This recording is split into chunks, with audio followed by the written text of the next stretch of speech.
हम सभी जानते हैं इंसान की मृत्यु के बाद हर प्राणी को यमलोक के मार्ग से होकर गुजरना पड़ता है, जहां उन्हें अपने जीवन के किए गए अपने कर्मों का फल मिलता है।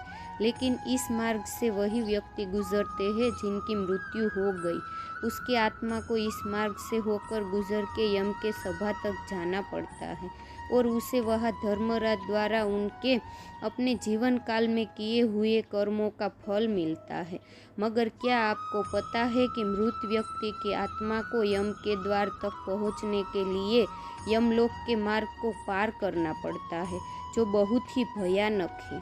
आज हम लोग यमलोक जाने वाले मार्गों के बारे में चर्चा करेंगे, जिसका वर्णन हिंदू धर्म में गरुड़ पुराण में किया गया है। आइए हम जानते हैं यमलोक का मार्ग कैसा होता है।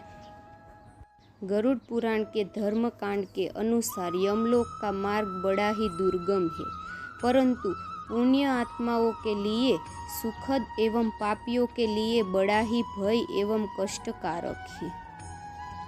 गरुड़ पुराण के अनुसार यमलोक के मार्ग का विस्तार 86,000 योजन में फैला हुआ है। जो मनुष्य जीवित रहते हुए अच्छे कर्म एवं दान पुण्य करते हैं, वे इस मार्ग से सुखी पूर्वक जाते हैं, और जो धर्म से हीन होते हैं, वे पापी आत्माओं को इस मार्ग से होकर बड़ा ही कष्ट भोगना पड़ता है। पापी मनुष्य यमलोक के मार्ग में होने वाले कष्टों से जोर जोर से चिल्लाते हुए और रोते हुए जाते हैं। इतना ही नहीं, यमराज के दूत भी इन मार्गों पर पापी आत्माओं को चाबुक से मारकर व अनेक प्रकार की यातनाएं देते रहते हैं, और वे पापी आत्मा बड़े कष्ट से इधर उधर भागते हुए फिर उस मार्गों पर चलने लगते हैं। यमलोक के मार्ग पर कीचड़ तो कहीं जलती हुई आग है, कहीं तपती हुई बालू है, तो कहीं नुकीली सुई के समान पत्थर है।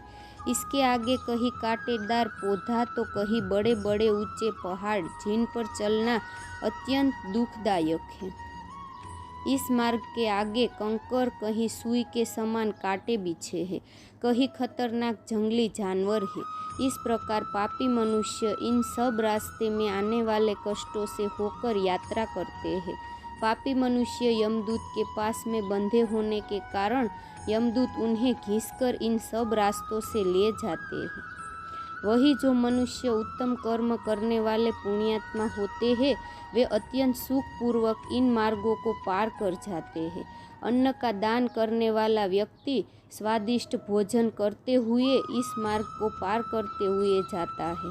जिन्होंने दूसरे को जल पिलाया है, वह भी अत्यंत इस मार्ग को दूध पीते हुए सुख पूर्वक पार करते हैं। साथ ही दूध, दही आदि दान करने वाले पुरुष सुधापान करते हुए इस मार्ग को सुख पूर्वक प्राप्त करते हुए यम के द्वार तक जाते हैं।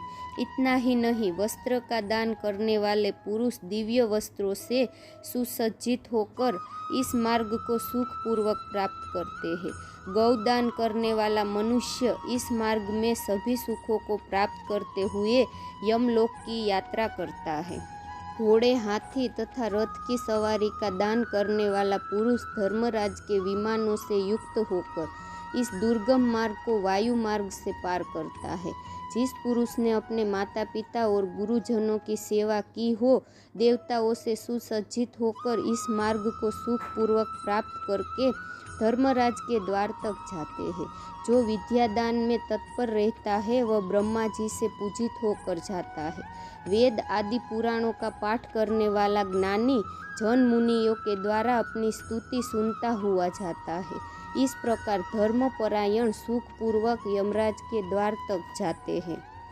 जब ऐसी पुण्यात्मा धर्मराज के द्वार तक पहुंचती है, तो धर्मराज 4 भुजाओं से युक्त हो शंख, चक्र, गदा और खड्ग धारक करके बड़े ही प्रेम पूर्वक मित्र के भांति पुण्य आत्माओं का आदर सत्कार करते हुए उन्हें कहते हैं, हे बुद्धिमानों, हे श्रेष्ठ पुण्य आत्मा, जो मानव जन्म पाकर पुण्य कर्म नहीं करता है, वह पापियों में बड़ा है और वह आत्मा घात करता है। जो मानव जन्म पाकर मानव धर्म का पालन नहीं करता है, वह बड़ा ही घोर नरक में जाता है। यह शरीर यातना रूप है और मल आदि द्वारा अपवित्र है। सब भूतों में प्राणधारी श्रेष्ठ है। उनमें से जो बुद्धि से जीवन निर्वाह करते हैं वह श्रेष्ठ है। उनसे भी मनुष्य श्रेष्ठ है। मनुष्य में ब्राह्मण, ब्राह्मणों में विद्वान और विद्वानों में अचंचल बुद्धि वाले श्रेष्ठ है। अचंचल बुद्धि वाले पुरुषों में से कर्तव्य का पालन करने वाले श्रेष्ठ है और कर्तव्य पालन करने वालों में से भी ब्रह्मवादी वीर का कथन करने वाले श्रेष्ठ है। ब्रह्मवादियों में भी वह श्रेष्ठ कहलाता है जो ममता आदि दोषों से रहित हो। फिर भी इन सब की अपेक्षा से उन्हें श्रेष्ठ कहना चाहिए जो सदा भगवान की भक्ति में तत्पर लीन रहते हैं। ऐसे दिव्य वचन कहने के बाद उन पुण्य आत्माओं को संतृप्ति को पहुंचा देता है और पापी आत्माओं को उनके कर्मों के अनुसार उन्हें दंड भी दिया जाता है।